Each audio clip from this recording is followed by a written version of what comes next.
What's up, guys? Aujourd'hui, première vidéo de ma nouvelle chaîne YouTube MMC Mania Motor Collection. Je me lance dans une chaîne YouTube qui va parler de véhicules parce que c'est ma passion. Je suis un passionné, j'adore les chars. J'en mange. Je mange de la mécanique. Si j'avais les dents en métal, j'en mangerais du char. Et puis, ça fait longtemps que je me prépare mentalement. Puis là, on est rendu là. À un moment donné, il faut que tu passes à l'action. Puis c'est aujourd'hui qu'on commence.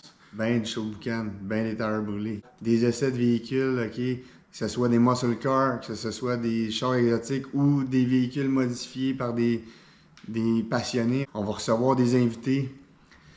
On va donner des trucs aussi sur comment réparer certaines choses spécifiques sur vos voitures, comment faire certaines modifications. Parce que moi, je suis quelqu'un qui aime beaucoup travailler sur les véhicules. Fait que je me suis dit, pourquoi pas?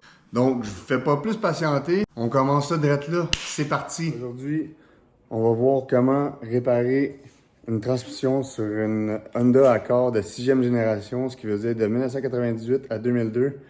Quand on a un problème du D4 qui flash dans le dash. Avant de checker tes codes, si tu n'as pas de scanner, tu peux commencer par vérifier l'huile. Ces transmissions-là sont fragiles. S'il manque d'huile ou si l'huile est sale puis est rendue brune, ça peut causer que ton D4 va flasher puis ta transmission elle se met en mode safety.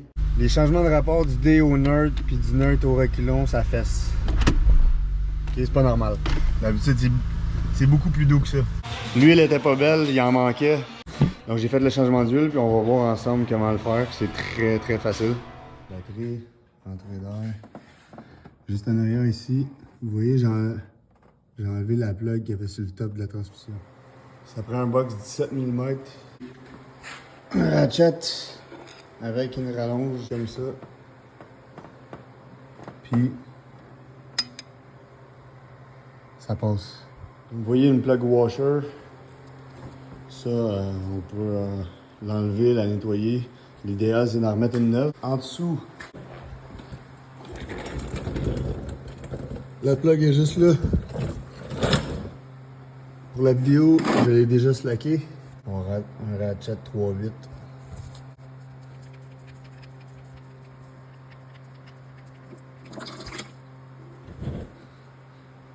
Ça, c'est tous les mini morceaux de fer qui s'est formé avec le temps dans la transmission. Elle aussi, elle a un petit washer. L'idéal, comme je disais tantôt, c'est toujours de changer les washers, d'en mettre des nœuds. Celui-là, il va faire le job.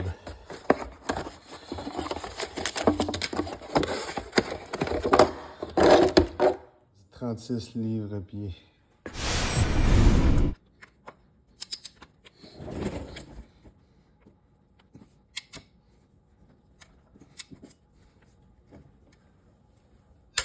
La transmission qui va là-dedans, c'est de la ATF DW1 de Honda, full Syntec.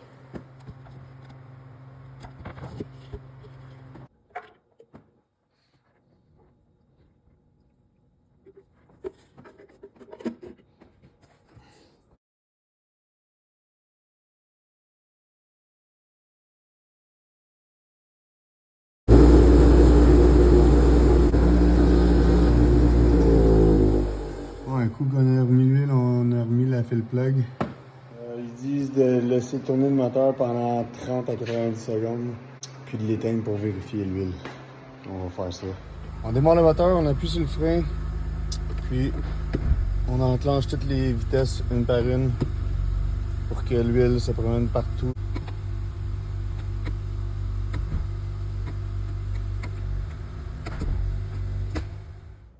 Puis l'huile était sale et il en manquait.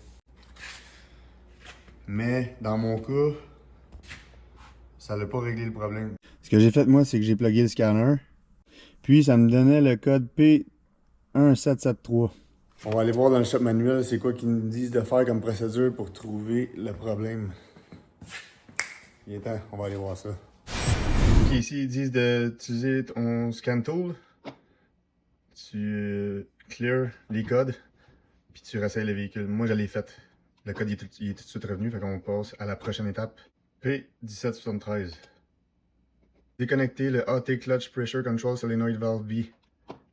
On doit mesurer la résistance des deux terminales direct sur le solénoïde. C'est situé sur le dessus de la transmission. On le voit bien ici. À peu près vis-à-vis en dessous de l'intake. Si la résistance n'est pas de 5 ohms, on remplace la clutch pressure control solenoid valve. Fait qu'on est rendu dans le garage. J'ai suivi les indications du shop manuel. Puis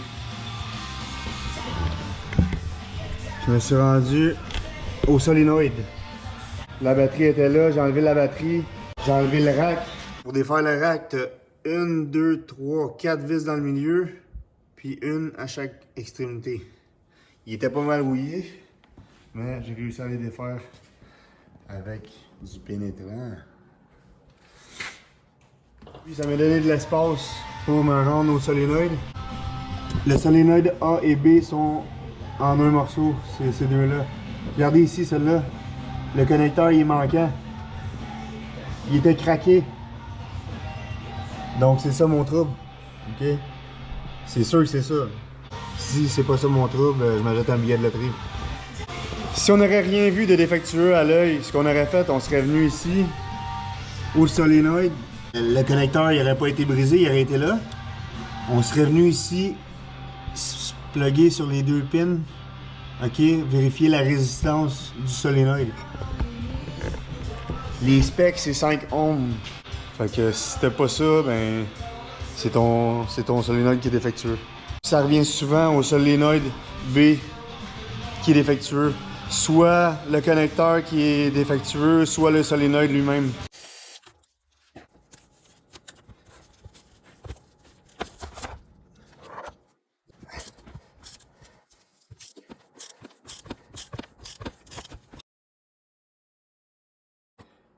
Il a fallu que je défasse d'autres petites choses que je pensais pas avoir besoin de défaire. Quand il disait de défaire les hoses à cooler, à transmission, dans le fond, c'est ces deux hoses-là. Il faut défaire les braquettes. J'ai défait l'intake. Je l'ai pas enlevé au complet parce que je voulais pas briser les hoses à vacuum qui avaient l'air vraiment sec et collées. Donc je l'ai juste attaché comme ça ici pour me faire de la place. Puis il a fallu que j'aille enlever mes lignes à couleur à l'huile à transmission. Il y a des washers. OK, elle était vissée ici. Vous voyez où mon doigt là? Elle était vissée là. Il a fallu que je défasse cette braquette-là qui est ici, qui tient tout le connecteur, puis le filage qui passe ici. J'avais pas de place pour aller dévisser. Je me suis fait de la place. Maintenant que j'ai assez d'espace, je vais pouvoir défaire mes 6 bolts 10 mm qui tiennent mon solénoïde. On va nettoyer le vieux gasket. Il y avait un trou ici, j'ai mis une des vis que j'ai dévissées pour remplir le trou pour pas qu'il y ait de débris qui tombent dedans pendant que je nettoyais la gasket. J'ai reçu ma clutch solenoid valve que j'ai commandée chez Rakoto. La valve qui est ici. Avec les deux connecteurs. Puis le gasket avec les petits O-rings.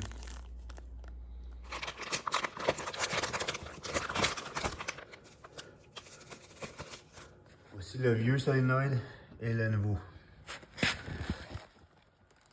Avec mon nouveau gasket, il y a 3 O-rings qui venaient avec. Je les ai posés ici. Les deux petits cylindres qu'il y a là, ils étaient encore sur l'ancien. Je les ai remis au même endroit, au même trou. Si vous remarquez, il en reste encore 2 ici. Le gasket est maintenant enlevé. Je vais juste l'essuyer à guenilles comme ça parce que je veux pas mettre de brake clean pour pas contaminer l'huile de la transmission. Tout est maintenant propre.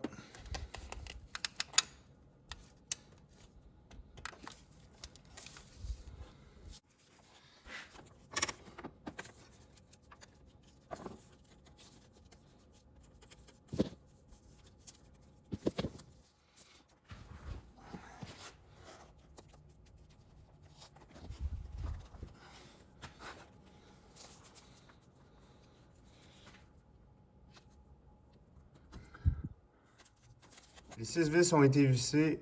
Ok, j'ai checké les specs, puis le torque pour visser ça, c'est 106 livres-pouces et non livres-pieds. Pouce, ça donne environ 8,5 livres-pieds, c'est pas beaucoup. Les hoses à couleur à l'huile ont été revissées. Les connecteurs ont été clippés. On peut maintenant commencer à remonter tout ce qui va alentour. En réparant mon problème de transmission, je me suis rendu compte qu'il y avait des grandes qui étaient sur le bord de lâcher, ok? Fait que tant qu'à être là-dedans, je me suis dit pourquoi pas les remplacer. Ça, c'est le ground de la batterie. Il était tout effiloché. J'en ai commandé un nœud chez Rocoto. Il y avait un ground qui était sur la transmission aussi, qui était sur le bord de commencer à briser. Donc, j'ai fait venir un autre ground.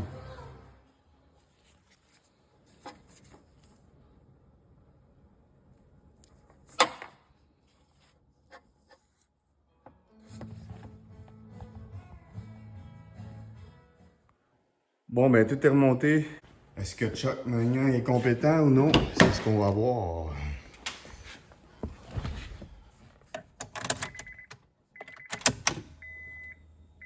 Oh, le D4 flash plus.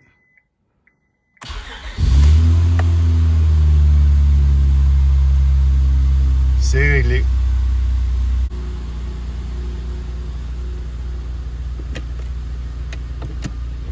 Ah oui, beaucoup plus doux.